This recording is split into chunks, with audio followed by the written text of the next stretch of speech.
kushangalia juu ya neno ya magharibi ya leo. Que le Seigneur vous bénisse. Milele atubariki.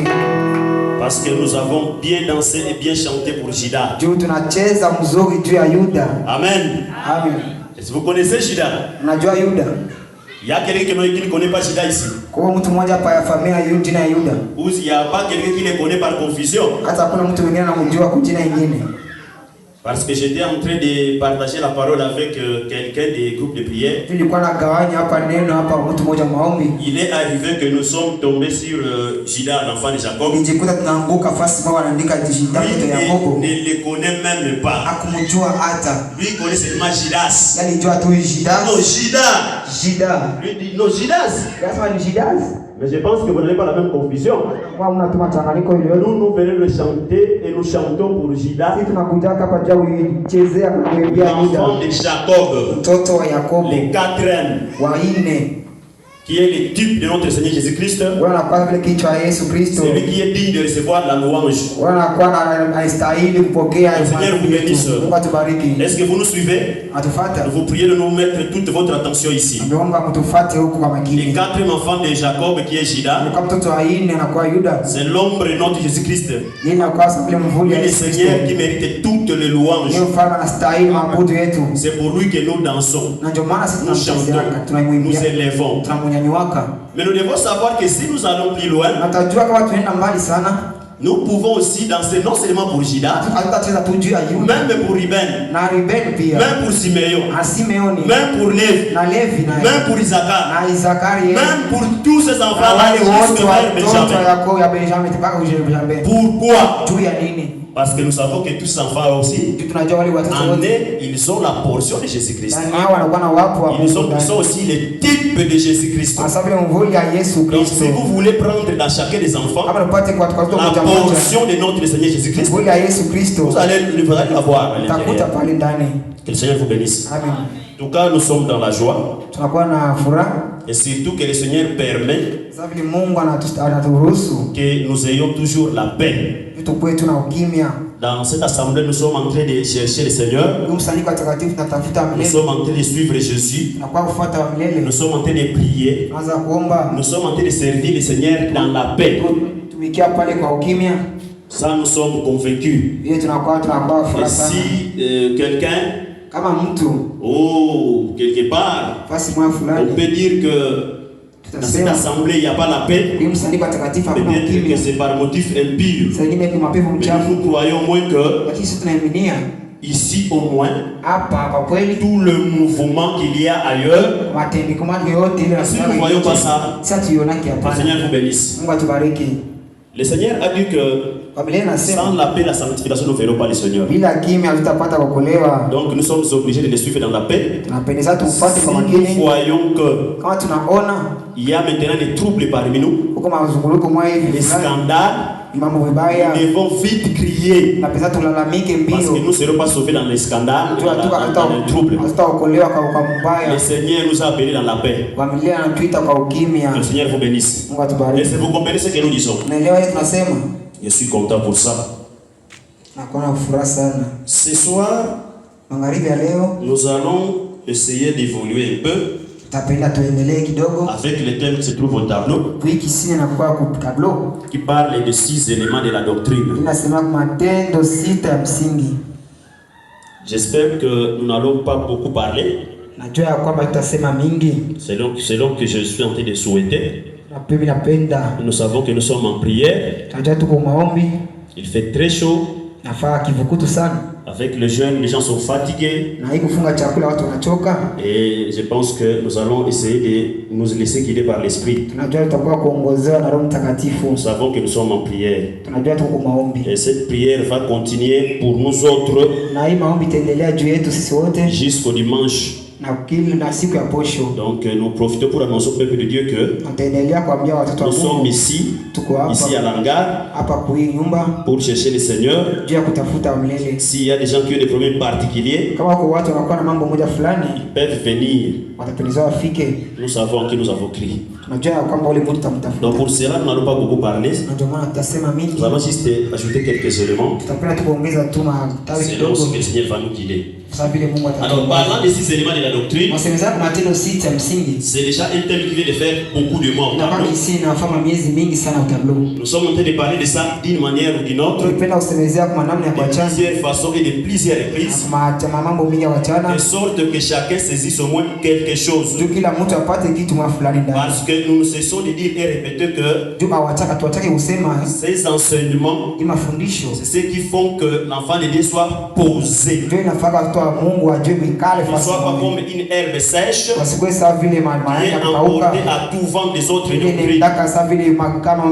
Voilà pourquoi nous avons les soucis de répéter à chaque fois, de sorte que chacun comprenne quelque chose.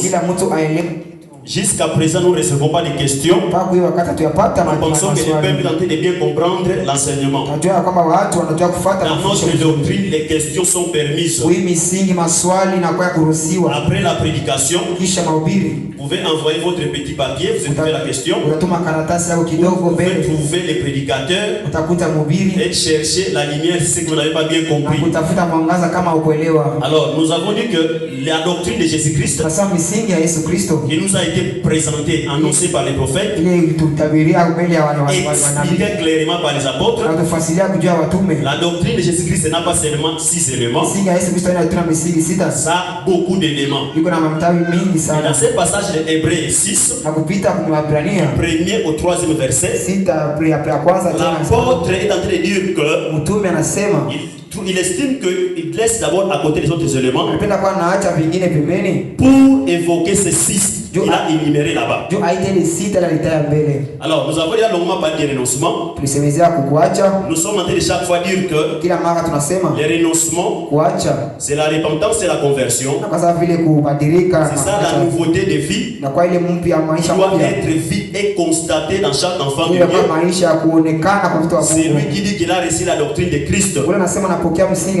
L'abandon du péché, l'abandon des œuvres mortes, l'abandon de tout ce qui n'est pas parole.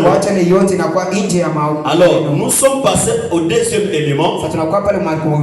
Et nous venons aussi d'évoquer, ça fait beaucoup de semaines, qui parle de la foi en Dieu.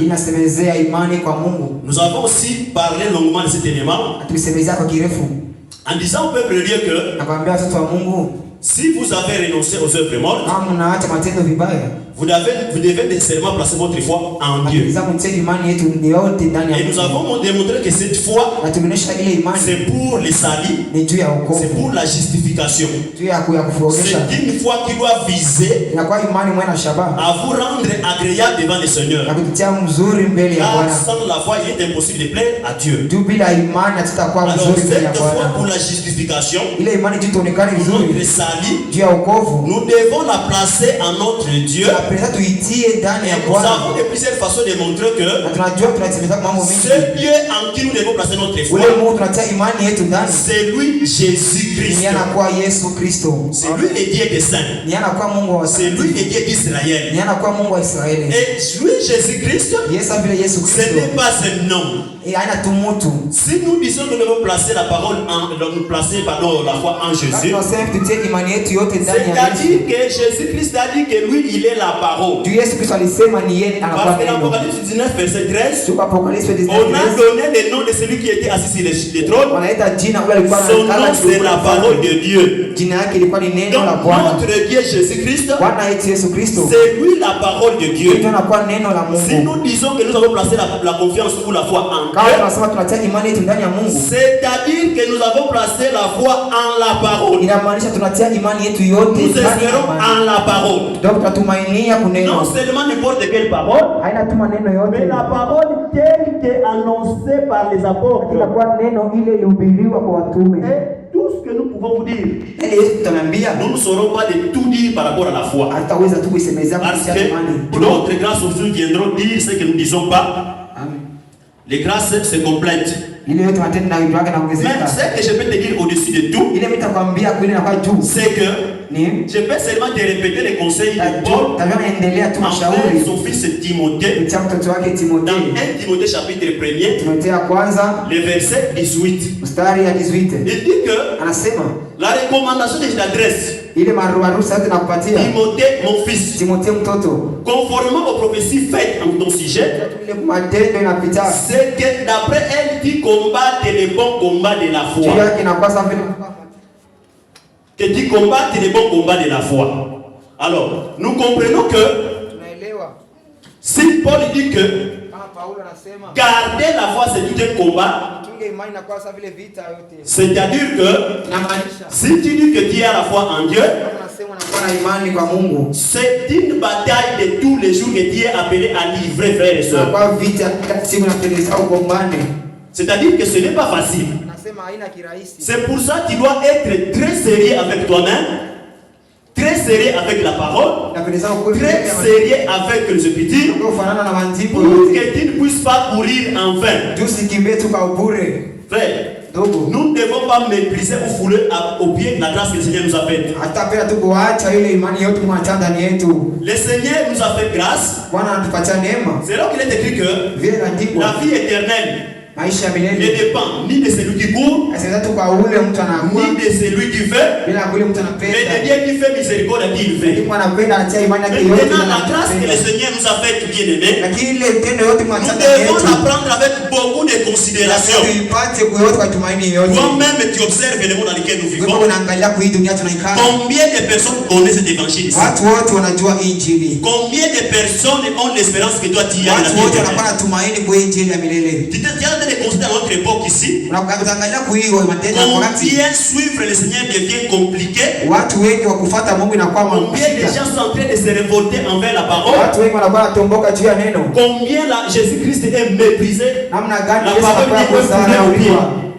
Alors nous qui avons cette parole et qui avons la foi en Dieu, nous devons livrer ces bons combats de la foi. Seigneur vous bénisse. Nous devons savoir que l'espérance que nous plaçons en la parole des apôtres, c'est là où l'apôtre dira que dans Romains, je pense que c'est Romains 17, la foi vient de ce qu'on entend, et ce que l'on entend de la parole de Christ.